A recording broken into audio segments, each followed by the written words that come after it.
There's a ton of noise out there. So how do you get decision makers to pay attention to your brand? Start a podcast and invite your ideal clients to be guests on your show. Learn more at sweetfishmedia.com. You're listening to B2B Growth, a daily podcast for B2B leaders. We've interviewed names you've probably heard before, like Gary Vaynerchuk and Simon Sinek, but you've probably never heard from the majority of our guests. That's because the bulk of our interviews aren't with professional speakers and authors. Most of our guests are in the trenches leading sales and marketing teams. They're implementing strategy. They're experimenting with tactics. They're building the fastest growing B2B companies in the world. My name is James Carberry. I'm the founder of Sweetfish Media, a podcast agency for B2B brands, and I'm also one of the co-hosts of this show. When we're not interviewing sales and marketing leaders, you'll hear stories from behind the scenes of our own business. We'll share the ups and downs of our journey as we attempt to take over the world. Just kidding. Well, maybe. Let's get into the show.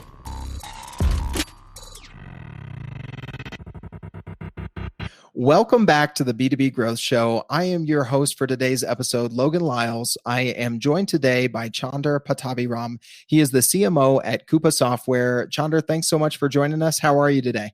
I'm doing great, Logan. Thank you. And it's great to come and chat with you and the community here. Awesome. Well, we are very excited to have you. You are a seasoned CMO and MarTech veteran. So we are really excited to have you share your experiences and some thoughts on attribution across the buyer journey and the life cycle of your customers today. So before we jump into that, I would love for you to give us a little bit of background on yourself. As we mentioned, you've been at some big names in the MarTech space and currently Coupa Software. So tell us a little bit about yourself and what you and the team at Coupa are up to these days. That's great. Thank you, Logan. So again, I've been about, almost 20 years in marketing, management consulting before that.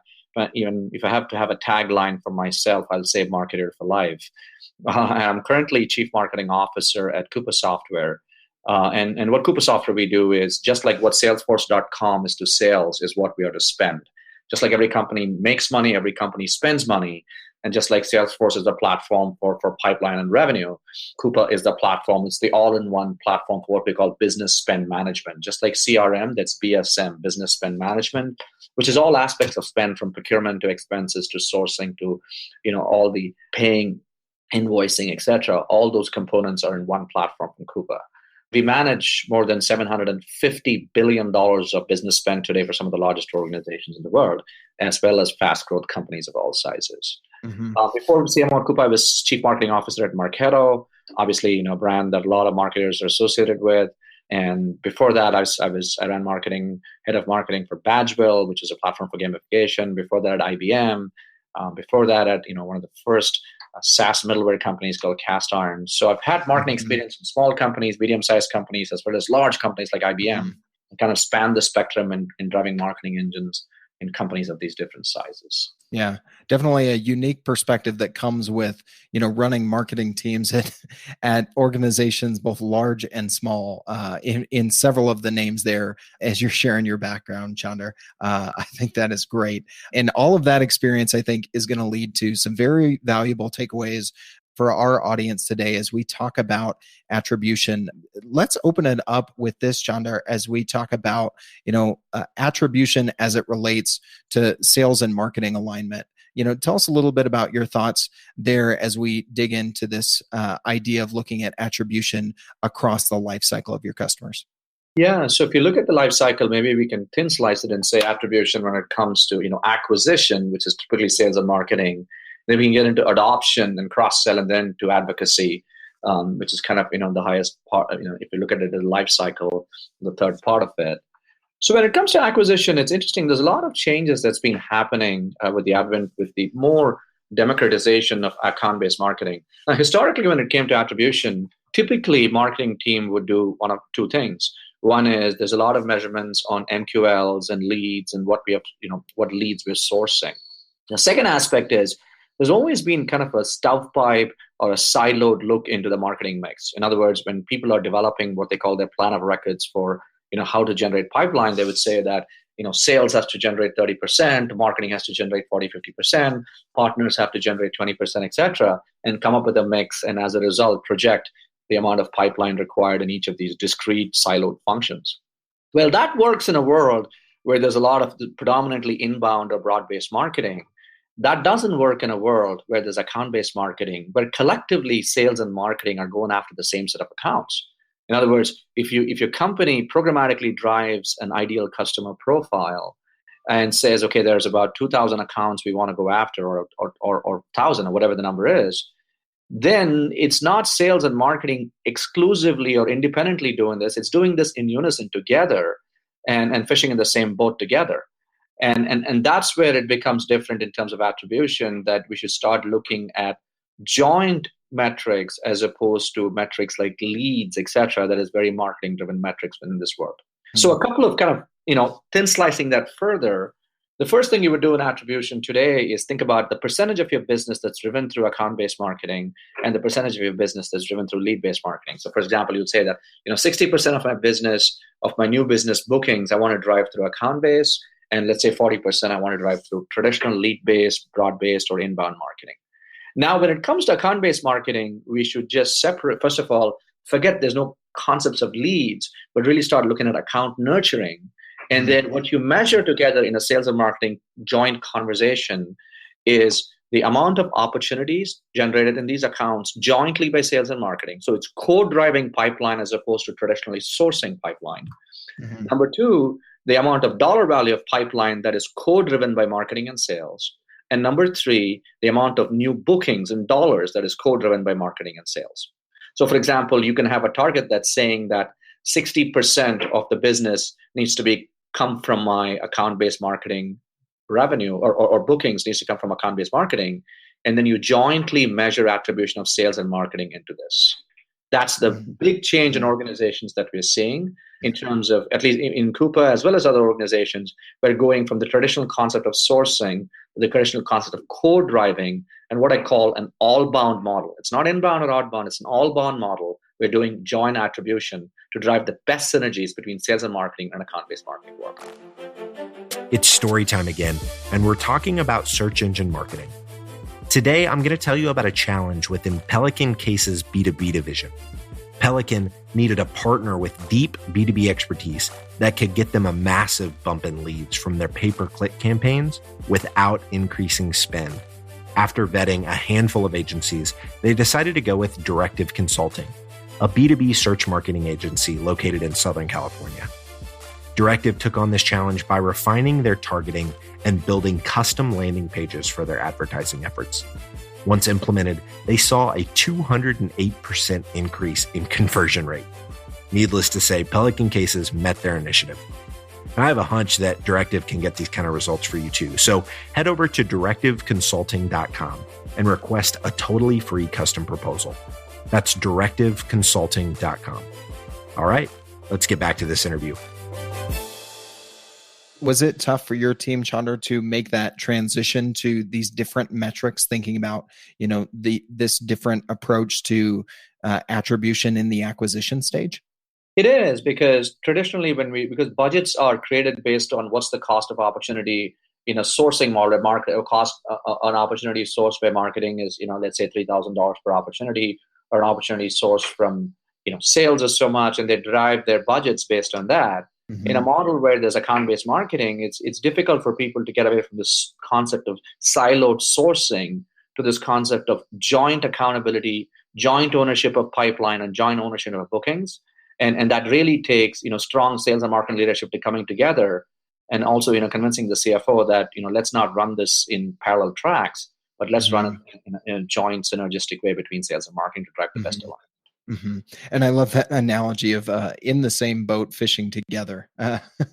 It paints a very great picture of harmonious sales and marketing alignment that we can all aspire to. I love it. And what you're also fishing, to the point, John Miller at Engager makes this point, is in an account-based marketing world, you're fishing with a spear for the large fish rather than fishing with a net for smaller fish.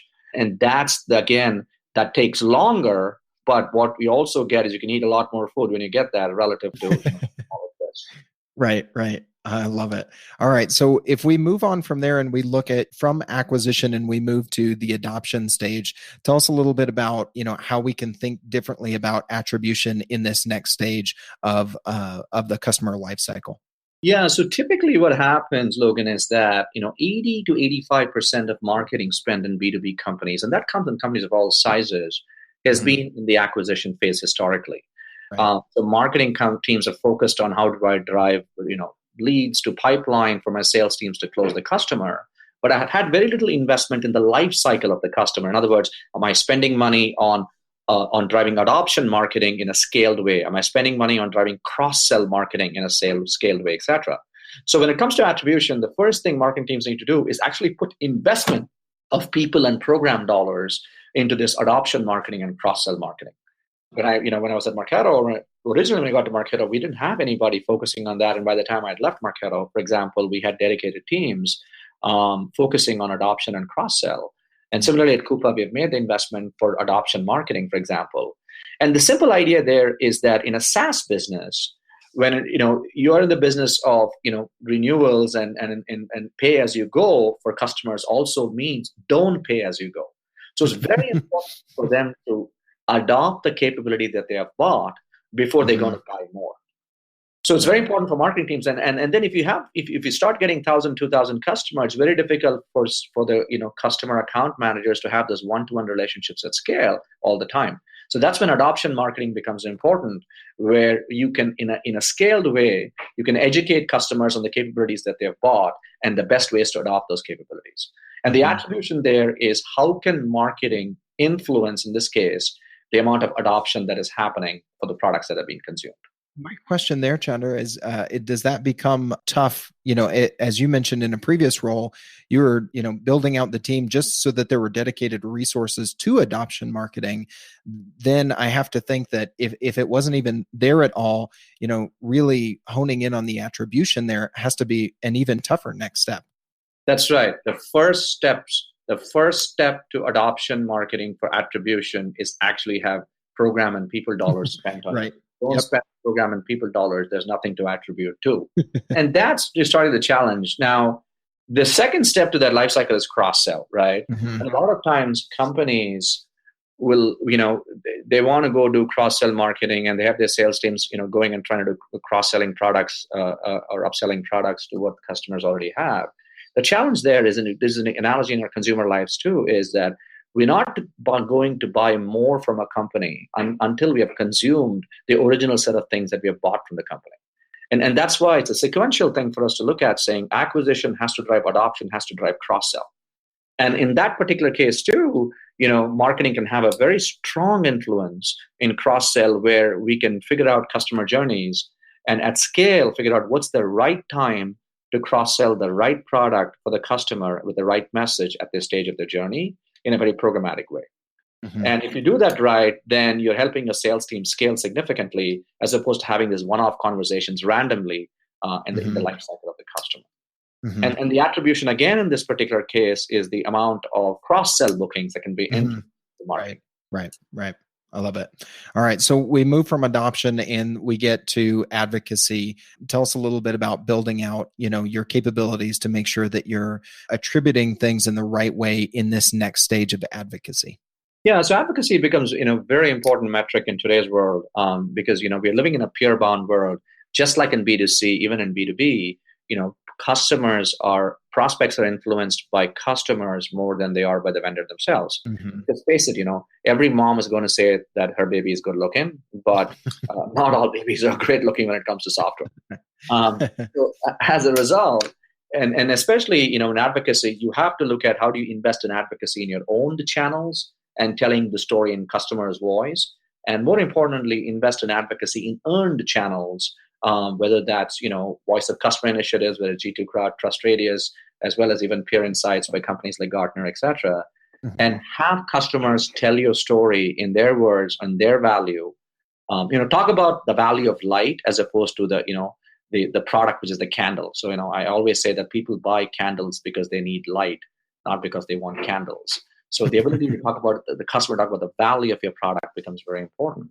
And the attribution really is how many brand advocates you're creating on a monthly, quarterly basis. You have to have a goal for that and then continue to have the cadence to hit that.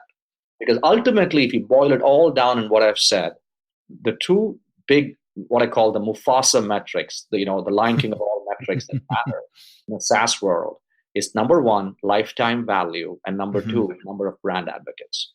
Because the simple logic is if a customer is staying with you longer, paying you more money, and shouting from the rooftop that they love you, chances are that you're doing really well as a company. And those are the two metrics that eventually say lifetime value and brand advocates are the two most important attributes. Right. And the more of those brand advocates that you have, it's very tough to be the king of your category without enough brand advocates, no matter how many paying customers you have that are at least paying for your product, right? Totally. And the problem is a lot of people confuse loyalty with advocacy, and the challenge is, I can be loyal to a brand when you look at my data, I've been with the company for 3 or 4 years, doesn't mean I'm an advocate of it. So I'm loyal to my airline for 15 years because I'm locked in. It's locked in loyalty because of the programs that I have. Doesn't mean that I'm shouting from the rooftop that airline is great for me. So it's really important to kind of make the distinction between loyalty and advocacy. Yeah, I think that is a great way to look at it, Chandar. As we think about this conversation on looking at attribution and looking at your models in each stage of the customer journey, I think you've brought some very specific takeaways for our audience. If anyone listening to this would like to follow up with you, stay connected with you, I know that as we were talking offline, Coupa's got a brand new website, so they can search for Coupa there and see brand new, nice, clean presentation there. Other than that, what would be a great way for them to reach out, stay connected with you personally, or ask any follow-up questions that they have from this conversation? Great. You can reach me at ChandarP, CHANDARP, on Twitter. CHANDARP is my Twitter handle. You can go to LinkedIn, again, ChandarP at LinkedIn. So you can reach me either way, and I'm happy to engage further. All right. Well, thank you so much for being on the show. We really appreciate it. You're welcome. And thank you, Logan, again for having me. Becoming a thought leader doesn't just happen. If you want to build a strong personal brand and extend your reach online and offline, you need a plan. Want help developing yours? Check out Impact Summit. This one-day event is bringing together best-selling authors, professional athletes, influential CEOs, and emerging entrepreneurs, all for one purpose: to equip you to lead, influence, and inspire. Whether you're looking to build a lasting legacy with your business or extend the reach of your brand, Impact Summit speakers will share inspiring stories and practical lessons to help you on your way. Did we mention a session on launching and growing a podcast? You guessed it. You'll hear from Sweetfish Media's own James Carberry during that session. You won't want to miss all of these influencers and leaders coming together in Salt Lake City on October 13th. Ready to learn more? Check out influencerinc.co/Impact Summit. B2B Growth listeners can get 15% off the price of their tickets for this event by using the promo code SWEETFISH, SWEETFISH. So use that code, get your tickets today, and get ready to grow your brand and your influence at Impact Summit 2018.